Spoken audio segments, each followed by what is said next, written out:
Danes je državni praznik, ko se v Sloveniji spominjamo združitve prekmurskih Slovencev z matičnim narodom. Na ta dan se je pred 93 leti na ljudskem zborovanju v Beltincih namreč zbralo več kot 20 000 ljudi in plebiscitarno podprlo priključitev Prekmurja matici. Zadnja 3 leta državne proslave ob tem dnevu ni, so jo pa pripravili v Prekmurju, začela se bo ob 20. v Veliki Polani.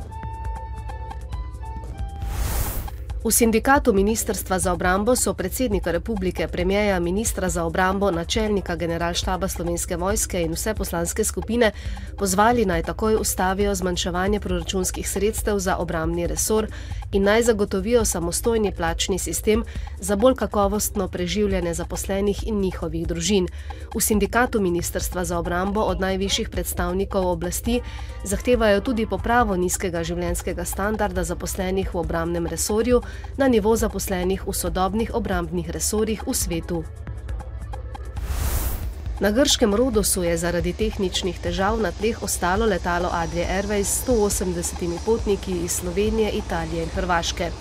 Posadka je na koncu vzletno pristajalne steze domnevno zaradi okvare enega izmed motorjev v zadnjem trenutku prekinila vzlet. Letalo Airbus bi moralo na letališču Jožeta Pučnika pristati že nekaj pred 12. Potniki so zahtevali tudi menjavo prevoznika. A na Adriji pojasnjujejo, da gre le za normalni postopek in ko posumijo na neko manjšo težavo, morajo letalo v celoti pregledati. Tako so po natančnem pregledu težavo odpravili in potniki bodo v kratkem vzleteli proti Sloveniji.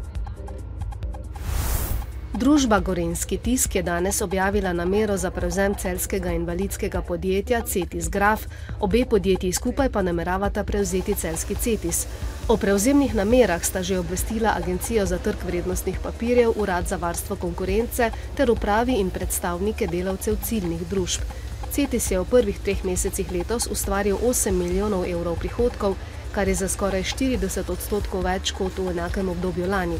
Največji delež v prihodkih od prodaje je bil ustvarjen s prodajno skupino dokumentov, sledita embalaža in sistemi za poslovno komuniciranje, na zadnjem mestu po obsegu prihodkov pa so igre na srečo.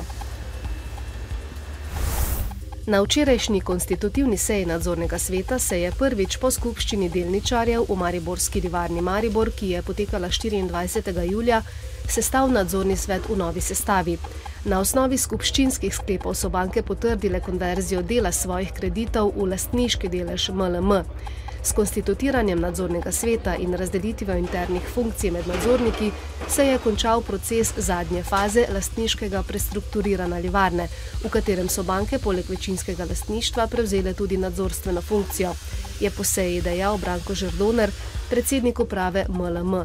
Pri tem je izrazil zadovoljstvo, da je s tem dejanjem tovarna dobila osnovne pogoje za svoje prestrukturiranje na način, kot ga vidijo pomembne slovenske bančne institucije.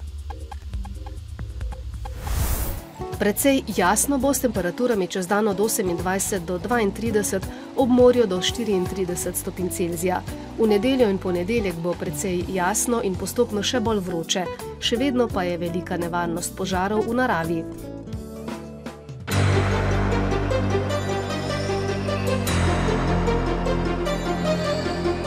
V dnevniku televizije Maribor ne zamudite.